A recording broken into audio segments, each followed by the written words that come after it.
I realized after I chose the title that it could be read in a few different ways. And I probably intend all of them.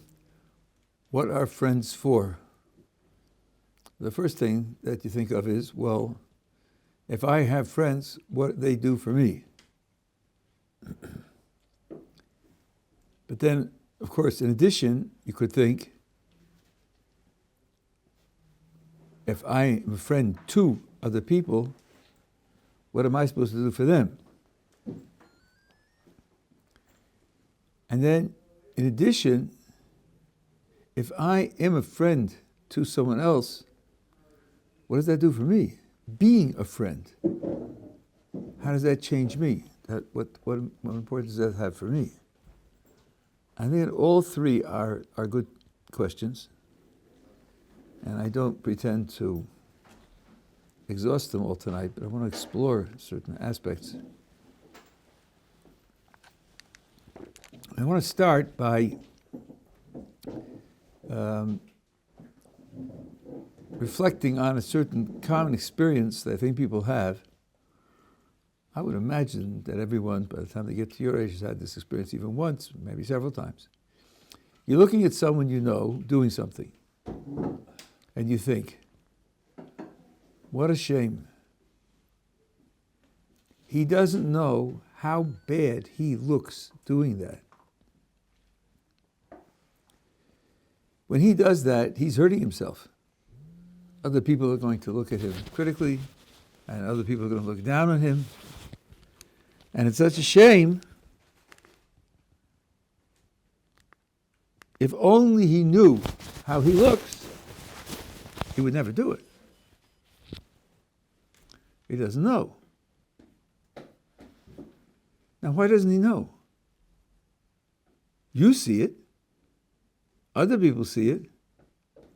Why doesn't he know? Because nobody told him. Oh, nobody told him. Doesn't he have any friends? Friends who care about him? Wouldn't you think that if a person was engaging in self-destructive behavior, a friend would tell him? I think here's where the idea bites. You think, well, I'm sure he has friends. I mean, everybody has some friends, right? Well, if they won't tell him what he's doing to hurt himself, what kind of friendship is that? Isn't something missing? If you really care about someone, shouldn't you want to save him from any injury, any damage, any danger? What about where he's endangering himself? And I think this opens up the door to the reflection that there are at least two different kinds of friends. There are people with whom you enjoy doing certain activities. There are political discussion friends, and tennis friends, and mountain climbing friends, and casual schmoozing friends. And there's nothing wrong with that. It's, it's a I think a healthy, useful part of life. But if you have your organic food recipe friends, and you suddenly decide to give up organic food, and you're not going to invest so much in new recipes, then that activity is going to go by the boards, and the people with whom you enjoy doing that activity probably are going to drop out of your life. But of course, instead of organic recipes, you're now doing solo helicopter flights, and you'll have other friends who do that. So your friendship population varies with your age and your interests and your abilities. And as again, I think that's normal, it's natural. I think it's healthy. It's healthy to do things with other people. You get their feedback, you get their suggestion, it's camaraderie. But there is another type of friendship, much deeper type of friendship. Often these are people you know from school, high school, or college. And at the moment, you may be doing very similar things. That's how you come in contact with one another. But you form a personal bond, and you say, let's keep in touch. I care about you. I'm interested in you. Let's keep in touch. So one gets a fellowship and goes off to Oxford to study mathematics, and the other goes to India and joins an ashram, and meditating and waving prayer flags, and and that sort of thing, and begging for his living. They'll still correspond. They'll still be interested in one another. They'll still care about one another. Because this isn't a matter of sharing mutually interesting activities. This is a person-to-person bond. The word for friend in Hebrew is chaver. It comes from a verb that means to be connected to. There's an old Russian parable. Ivan and another Russian name, Boris, are in the pub. And Ivan says to Boris, I love you. And Boris says, you do not love me. Ivan says, I love you. Boris says, you do not love me because if you loved me, you'd know what hurts me. Oh, that's not shared, mutually interesting activities. That's real connection. And then you'd know what's going on in my life, and if we knew each other well, you'd even be able to sense it before I tell you. That's a different kind of friendship. And that kind of friendship, you would expect that if one is engaging in self-destructive behavior. So let's take an extreme example. Your friend knocks on your window at 1:15 a.m. Hey, George, what are you doing here? And he says, gin. I need a bottle of gin. I think, uh-oh, George. He needs a bottle of gin. But we're friends. We're friends. So do I get him the bottle of gin? Maybe not. Maybe it's not good for him. He's going to be upset. He might be very upset. And besides, who will I have coffee with tomorrow morning? Right? Coffee, tomorrow morning. So I'll give him the bottle of gin? Well, it depends upon what kind of friendship you have. Most friendships are based on mutual flattery. I'll tell you how good you are, and you'll tell me how good I am. We'll both walk away feeling terrific. But then you don't get the feedback that can save you from self-destructive behavior. That's at best a fellow traveler friendship. We happen to have mutually interest in certain activities, and we enjoy doing them with other people. Real friendship would include that kind of feedback. Now, I want to tell you, Hillel Goldberg was a very scholarly and productive Jew. He's in the Intermountain News somewhere in Colorado, I think. He was here in Yeshiva for a while, and he wrote wonderful, masterful work on Rabbi Salanter. And he wrote a book or a pamphlet, I would say, on the Muslim yeshivas in Europe. We may even have it in the library. And one practice that they had in those yeshivas, I'm not familiar with Muslim yeshivas today, they have vadim, and maybe some of them work like this. But this is what they used to do. Let's say 8 guys would get together once a week, and each week, 7 of them would write out observations of the 8th, how they see the 8th. I don't know whether they signed them or not. But either way, every 2 months, a person got 7 pieces of paper with observations of the others. How does he look to those 7 friends?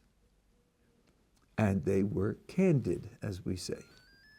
And they would tell him things which would make him feel good and reinforced, and they would tell him things that would be challenging.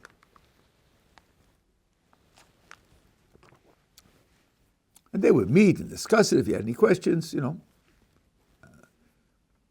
Now, that's a way to implement, in practical terms, this kind of friendship. It would be enormously valuable for people to have the observations of others.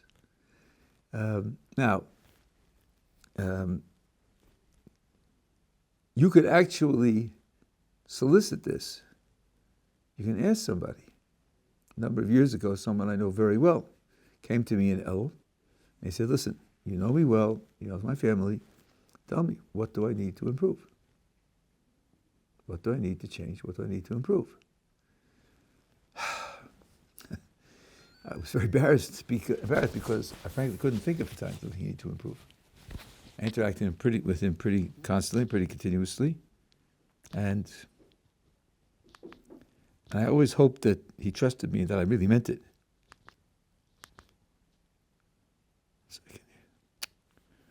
Sorry, something went wrong here. I don't know why that happened.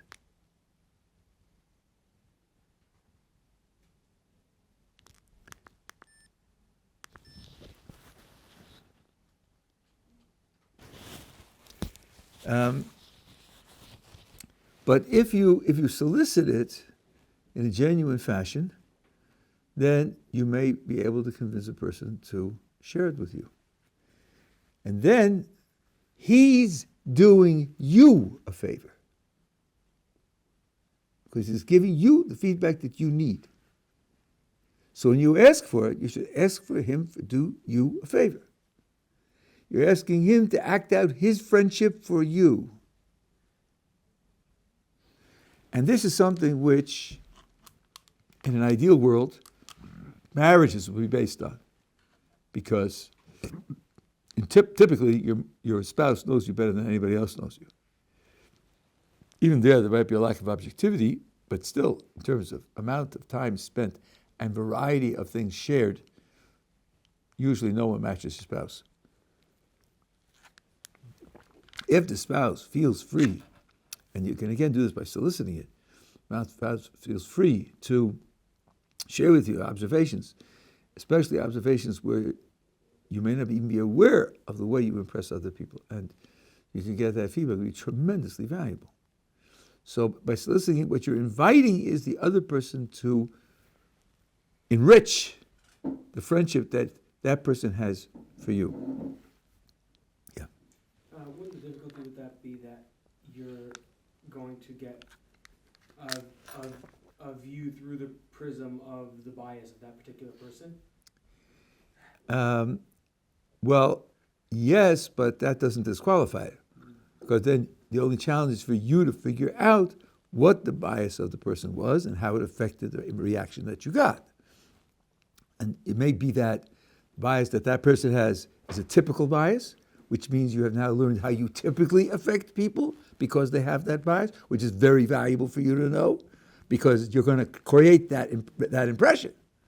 And you have to deal with the fact that you created that impression. So what if you can justify yourself and say that they're all prejudiced?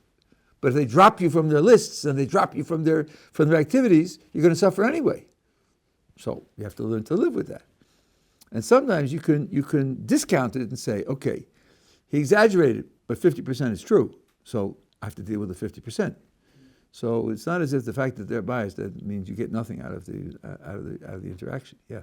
What if you know that you have kind of like a bad appetite for mustard? So someone asks you for this kind of advice, and you know that's kind of like a temptation you have that you're working on, where you like the feeling of like, you know, analyzing a person, giving them feedback, and you know that's kind of not good for you. How do you respond while still wanting the best for the other person? It's a tricky question, because on the one hand, you are not obligated to injure yourself in order to help somebody.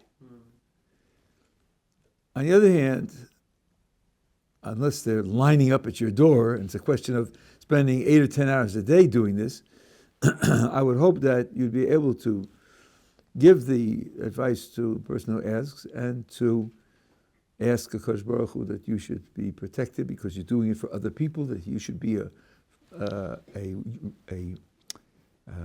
reliable vessel through which they can receive the help that they need, that he should give you the help to give to them, and to protect you from this kind of negative consequence. We actually have that. We had it a couple of weeks ago in the Chumash, where you have an Ir Nidachas, which is a city of whom a great many have worshipped idols, and you may have to execute a large number of people, and because Baruch Hu says, if you do this, I will have mercy on you. It says mercy twice, one right after the other. And the commentators explain, one is that I will deal kindly with you because you carried out this difficult and important project of mine. And also, since you are executing people, you won't become cruel. I will protect your mercy for others from becoming cruel, callous, because you had to do this. So you can ask for that kind of protection. Unless, as I say, they're lining up at your door and it's 6 hours a day and it's going to crush you, I don't think you should have to worry about that. Now, what I've said so far also works in reverse. Suppose I look at somebody and I say, he really needs help. He does not know what he's doing, doesn't understand the consequences of it, and he's hurting himself. And I want to tell him, I want to give him the feedback to help him. But I'm not sure if I do that, how he'll respond. One way to open the door is to start with myself. Ask him for feedback on me. Ask him to do me the favor, to benefit me by giving me feedback. Most people, when they enter into an interpersonal relationship, don't want it to be unbalanced. They don't want it to be one-sided. For example, you start a conversation with somebody, usually, I know exceptions, but usually each person has a little clock running in his head. I've been speaking now for 4 minutes. It's his turn. And I'll stop and I'll ask him, what do you think? Or, how did you ever have an experience like that? Because if I'm going to speak for 14 minutes, he's going to speak for 3 minutes, I'm pretty selfish. I don't want it to be that way. So if I'm going to ask him for his feedback on me, normally he'll expect that I'll reciprocate because we want the relationship to be more or less reciprocal. And this is a way in which you can induce him to be receptive to what you have to say. Indeed, if he's ain't sophisticated at all, he'll take that into account. Well, he's asking me for how I look to him. After I do that, there's a good chance he's going to tell me how I look to him. And do I want that? Do I want that? And you factor that into the original thing. But it's a way of opening the door without simply walking up and saying to him, I have something you need to know. Button your jacket, whatever it is. So this is a really valuable element of friendship. Now, this element of friendship is based on a deeper idea. What does friendship mean? So it means connection. Well, what kind of connection are we talking about? You'll hear people say something like this. I actually saw this on the Sefer recently. Everybody is due a certain amount of honor, respect. Honor and respect. Really? Why is that so? Is it so? Maybe you've heard about Jordan Peterson and the famous incident with pronouns, where he said, no, if a person asks me to use a pronoun of his choice, I will not automatically say yes. He said, what? All he wants is you to respect him. And Peterson says, roughly, what has he done to earn my respect?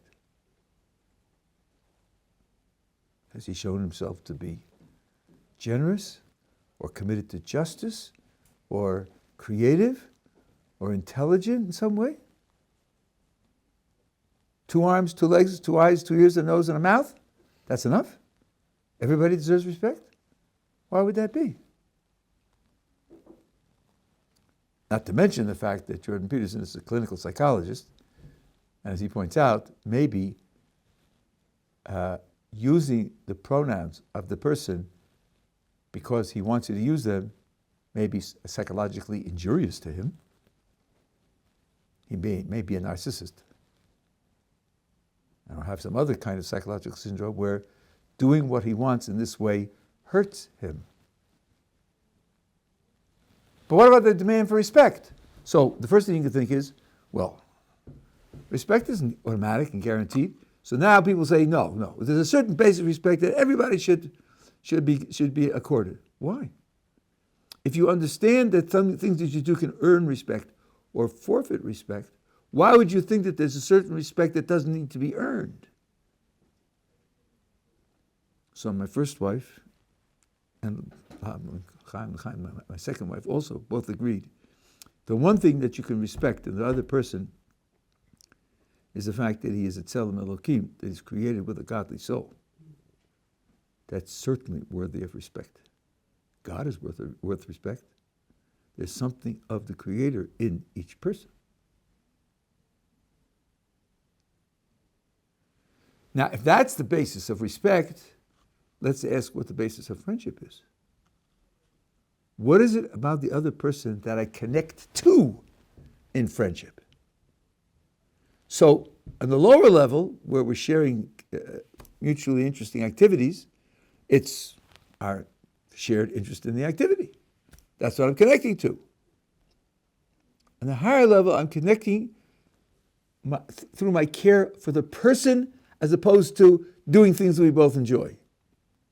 But what is the person?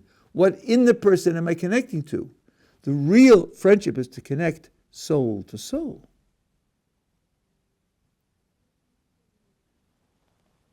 Not just political discussions or mountain climbing, but also not just happiness or unhappiness, success in profession or success, no success in profession. The deepest friendship is where what's connected is the deepest things about you. The deepest thing about any person is the soul. So that means you define a person as a soul in career. Now I'm cutting out some things. Really, the body is part of your identity, and it's body and soul together. It's a whole long story. But the way to focus on the deepest element in the person, because the body is superficial compared to the soul, is to think of a person as a soul in career, and being embodied is part of that career, and ask yourself, what's good for that soul in career? Because I care about him, I want things to be good for him. They'll be good for him when they're good for his soul. And then define the interactions in terms of that. Then what I said at the beginning falls out immediately. I want it to be good for his soul. He's doing something that increases his overripe pride, or it desensitizes him to other people's needs, or it overlooks the damage that he's doing to other people because he's not sensitive, or whatever it is. All those things injure his soul. Or his priorities aren't allowing him to develop his soul in the best possible way. He's being held back. He's not making use of his resources in the best possible way. So, then, if I care, if I'm connected, if it's a soul-to-soul connection, and I see a way in which his soul's career can be enhanced, then that's the way we're going to interact. And that will have many, many different consequences, including giving advice and feedback.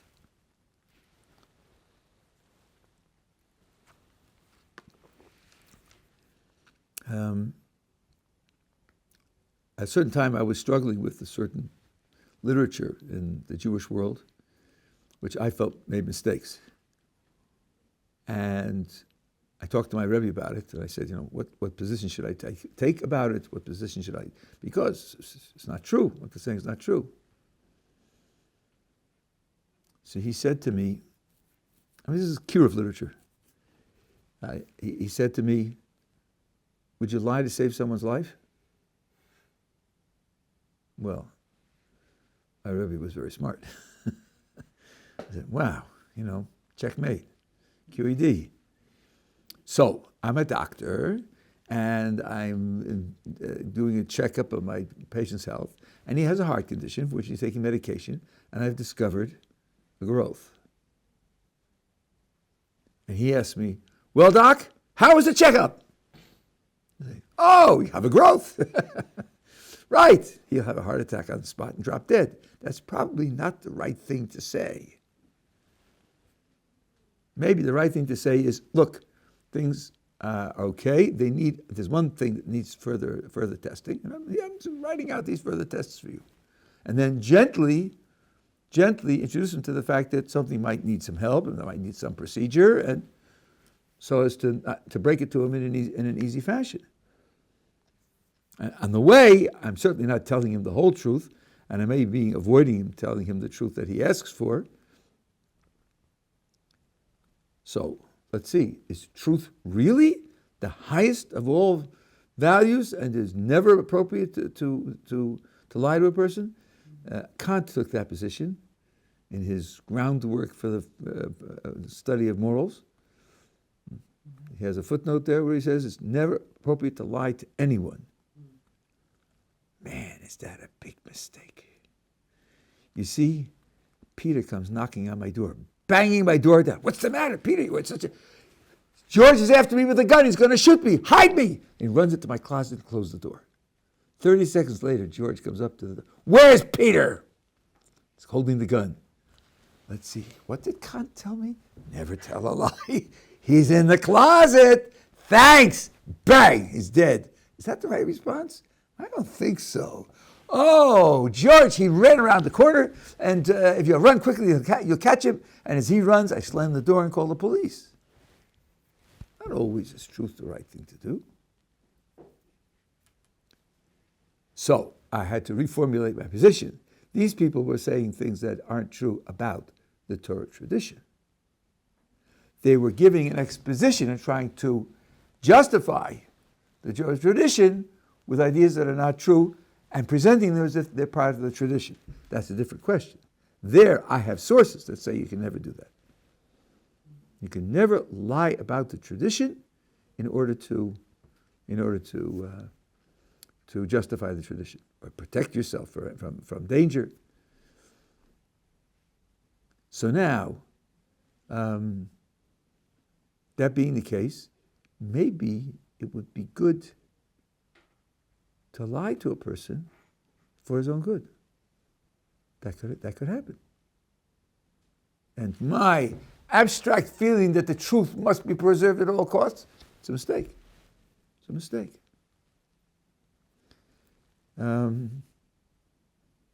Person's being deceived by someone. And I know that if he continues to be deceived by that person, he's going to suffer. Maybe the only way I can make a break between them is to tell a story about that person which will repel my friend to the extent where he'll just cut off from that person. 5 years from now, when he comes to really understand the damage that he was receiving, because right now he doesn't appreciate it, only after other things happen to him will he see the damage that's taking place. And then he'll say, I'm glad you told me what you told me, because otherwise I'd have been trapped and I've been sucked in and I wouldn't have been able to get out. So the question always is, looking at the other person as a soul and career, what can I do for him to enhance his career? You want to ask a question? Yeah, thank you, Rob. I wonder if I could ask the Rob before a soul-to-soul connection. I'm curious, how does that happen? What's the chemistry? What's going on there? Okay, that's a good question. What exactly is soul-to-soul connection? What's happening and how to construct it?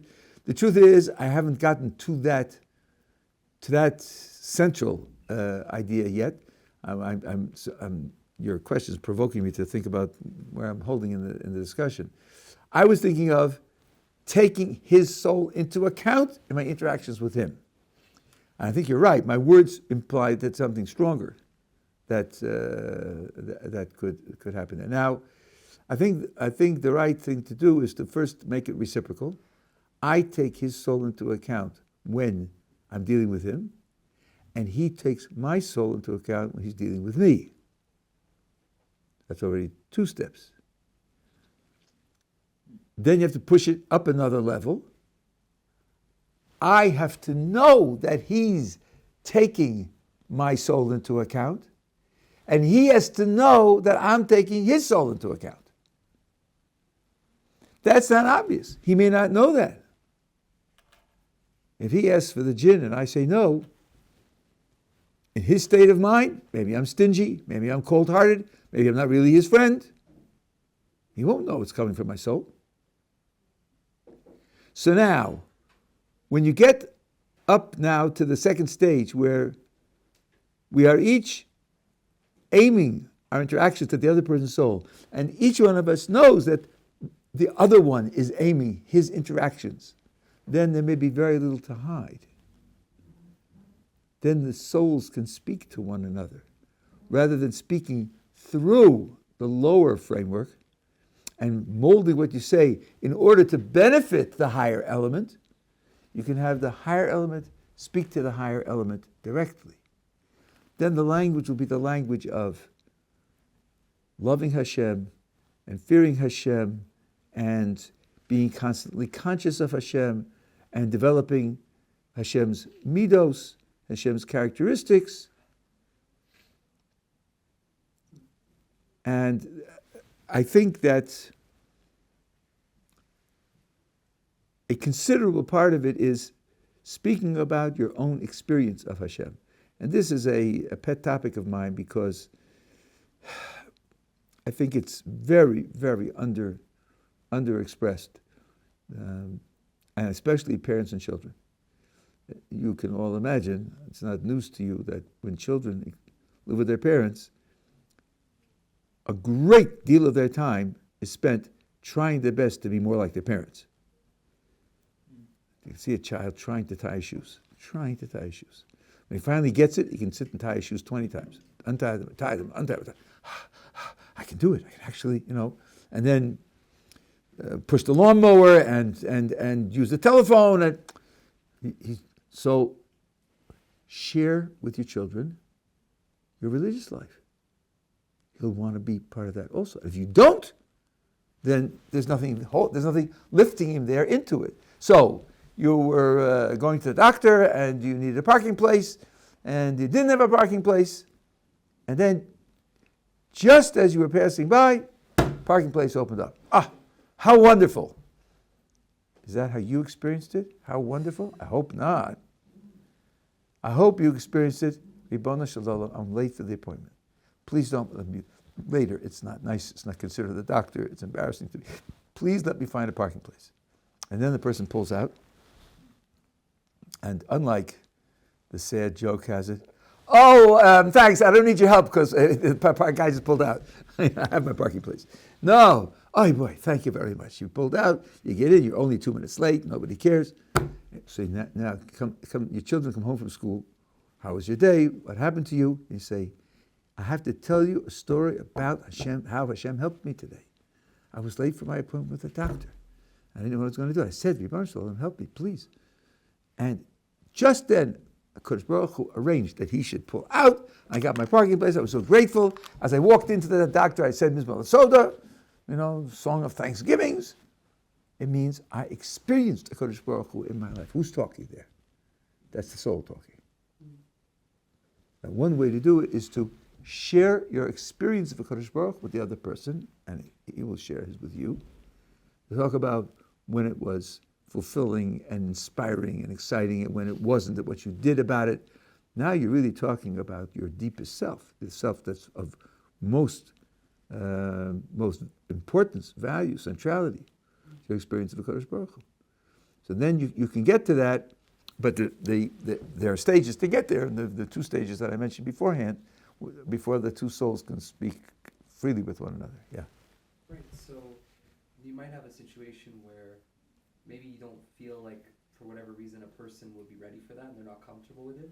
So you give, I'm curious to the mundane routes that lead to that, right? So maybe you encourage someone in excellence. This is a weird thing, but if you help someone become really good at something worthwhile, like I don't know, exercise or a kind of like sport or something along those lines, then there's something about that that helps them and they can kind of abstract out in a weird way. That's 100% right, because Yeah. I'll tell you what a child psychologist told me, what I think it's important in general, is that if you communicate two things to your children, you can fail at a lot of other things, and this will almost always carry you through. Number one, that you care about your children and you want things to be good for them. If you can get that across to them by doing it, not by telling them, then, and things should be good for them. It's not just that I provide them with opportunities or provide them with means, but when something happens that's good for them, which you didn't do, and they come home and you see that they're happy because something they did or something that happened to them, and you become happy, and you say, how wonderful. That makes me very happy that happened to you. Then it means you care about them and you want them to be successful. You want things to be good for them because things being good for them make you happy. So that's why it shows that you want it. It shows that you care about it. Right? So you can show this, by the way, explaining things to people. I mean, that's what I do a lot, right? And expanding their horizons or enabling them to understand things more deeply. One of the most exciting things in my life is to see that look in the eyes. Yeah, got there. He sees it now. And his world is bigger, his world is, richer. And that's a tremendous thing to do for him. Now, if you do that for someone, he appreciates it, and he knows you care about him. Then he comes to trust you more. And then if you invite him into the relationship, by asking him to share with you, so it's mutual, then instead of being your beneficiary, he becomes your partner. Then at that point, you're preparing the moment for when you can actually talk soul to soul, and that's when you have that connection. Then, I mean, of course, the soul to soul relationship, from our point of view, is really the matter of serving the Kodesh Baruch Hu. A person decides to take his life and go somewhere else, it's going to make it very difficult. But there are different ways of serving the Kodesh Baruch Hu. And here, within our community, there are different, so to speak, styles of implementing your service of the Kodesh Baruch Hu. And some people are overly invested in the style and miss the content behind it. And then if somebody changes his style, they feel that he's a traitor. They feel that he's, missing out, he's losing out, he's lost his life, and so on and so on. My Rebbe Zatzal had no patience for that. No patience for that. Every tribe had its own style of serving Kodesh Baruch Hu, and the tribes respected one another and honored one another. So he says that if your child, by the way, I don't know if you're aware of this, but children do not have any responsibility to follow the customs of their parents. The child, you, in classical terms, Talmudic terms, you belong to a community. And whatever community you belong to, you are required to follow the customs and the legal decisions of that community. But you can move from community to community. That's free. And as you move, you change. There's no responsibility. A community can't change its customs under normal conditions. But an individual can move from community to community. And today, in our metropolitan Jewish areas, there are 25 communities side by side. Whether it's the great Sephardi community in Yerushalayim, or the great Yeshiva community, or the great Hasidic community, or the great, the Germans, the Hungarians. I wouldn't put the Los Angeles in there, but all right. They have their own customs, they have their own legal decisions, and there's no responsibility to follow that. So if you have a child who decides to join a different community and has different sets of legal decisions and customs and priorities, if you have a soul-to-soul relationship and you know that all this person wants to do is serve HaKadosh Baruch Hu, it's not going to bother you. It's not going to bother you. It shouldn't bother you. You say, I look at his soul flourishing, and that gives me the greatest possible pleasure, because I know that it gives the HaKadosh Baruch Hu pleasure. Okay? So one last thing that I want to say, which is really a consequence from this. You can sort of make this poignant by asking the following question.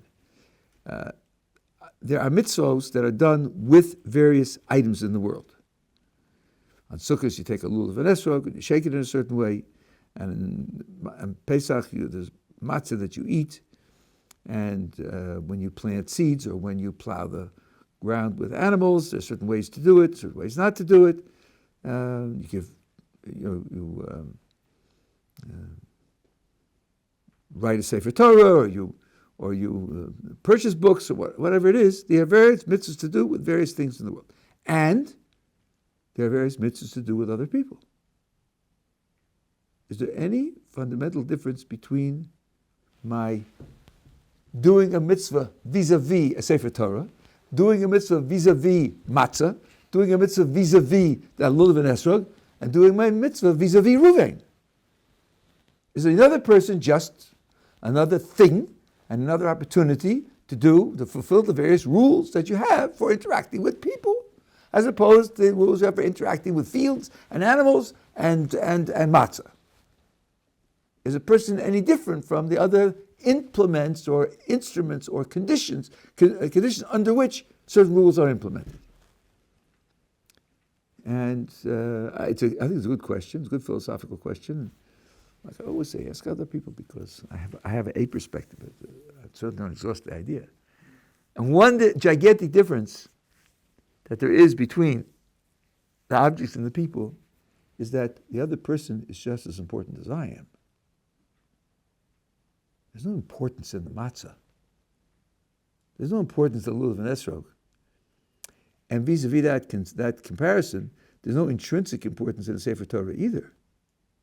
It's there to be read for people to do mitzvahs with. When it comes to my interaction with another person, he's not just an opportunity or an occasion for me to do my mitzvahs. His mitzvahs are as important as my mitzvahs. I'm caring for an equal, not an implement, not an instrument. And the proof of it is that there are times in which it's appropriate for me to sacrifice my mitzvah for his, to give up my mitzvah, or to violate a prohibition for the sake of him doing his mitzvah. That means he can't simply be an implement or an instrument or an occasion for me doing my mitzvah with him or through him. So when you interact with another person, you have to really feel that you're interacting with an equal. That's something which carries a lot of soul searching, and it carries a lot of subtlety. And once you get it, you can ask a lot of important practical questions. Yeah. The Rambam in Igeris Rambam says that when we look at another Jew, we should feel that he's higher than us, better than us, more righteous. We should have deference towards him and look down, and we're speaking, have the utmost respect. How does the Rav understand that viewpoint? Well, the first thing you do when you hear something like that is you think to yourself, how does it apply in practice, and can I understand why it's reasonable? And if you can't understand why it's reasonable, then you probably didn't understand what he said. It's not that your logic is bad. So, for example, does it look at him as higher than me mean look at him as if he has more Torah knowledge than I do? Suppose I know that he doesn't. He's 14 years old. He doesn't have more Torah knowledge than I do. Period. Should I lie to myself? Fool myself? Should I say, the Mishnah said I have to look at him as, or the Ramban said I have to look at him as superior, so he really does and I just don't know it? No, he really doesn't. And that's not what the Ramban means. Now, one thing the Ramban can mean is this. We have a general rule that our reward is proportional to our effort, not to our success in achieving, but to our effort. So how much reward, how much merit does he have for studying Torah? Can I measure it in how much Torah he knows? How much Torah he understands? Definitely not. can only be measured, because Baruch is going to measure it in terms of the effort that he expends. So maybe he knows a lot less than I do, and maybe he has a lot more merit in studying Torah than I do. Because maybe he works much harder than I do. They say, oh, come on. I know I put in 11 hours a day, and I know he puts in 4 hours a day. That doesn't prove anything. Maybe the effort it requires him to put in the 4 hours is greater than the effort it takes for me to put in the 11 hours. This is how Moses could be the humblest of all men, in spite of not lying to himself about his greatness. Moses can say, I'm the greatest prophet who ever was and ever will be, which is true, and still be the humblest of all men. Why? Because humility doesn't mean I'm nobody. Humility, like the Ramchal writes in the Derech Hashem, in the Mesilas Yesharim, the path of the just, humility means I don't deserve praise for my great qualities. It could very well be that he deserves more praise for his qualities than I deserve for my qualities. So the Ramban is saying something that's realistic, not saying something that's absurd and you just have to believe with blind faith that it's true when it isn't true. So, and that's how Moses could be humbler than everybody else. The other person says, in terms of close to Kadosh Baruch Hu, well, I don't know that he's not greater than I am. And it's healthy then to treat him with the benefit of the doubt that he has greatness of that kind. Okay, that makes it realistic. But I would encourage you, if something seems illogical, don't just squash your logic. Who am I? And the Torah's right, and I'm wrong, and I'm just crazy because I think this way. No, probably you didn't understand what it said. And the fact that it's illogical to you is a trigger to look at it again, look at some commentaries, and investigate it in more detail, instead of just squashing your logic. These things, your logic is usually right. Usually right. There are times when it's wrong, but you shouldn't just ignore it. At any rate, you're welcome. So now that's one reason why we call our study partners a chevrusa. He's a chaver. And the Mishnah stresses that you should have a chaver even more so than you should have a teacher. Because sharing the feedback in a mutually respectful fashion is an extremely valuable way to get the insight and the feedback that you need in order to be able to proceed in your avodas Hashem. I witnessed this in Montreal. Maybe it was 25 years ago. I was in someone's house, staying overnight. We're sitting at dinner, and someone walked in. The head of household where I was staying, and this fellow had been in yeshiva together 15 years before, and they hadn't seen each other in 15 years. He walks in.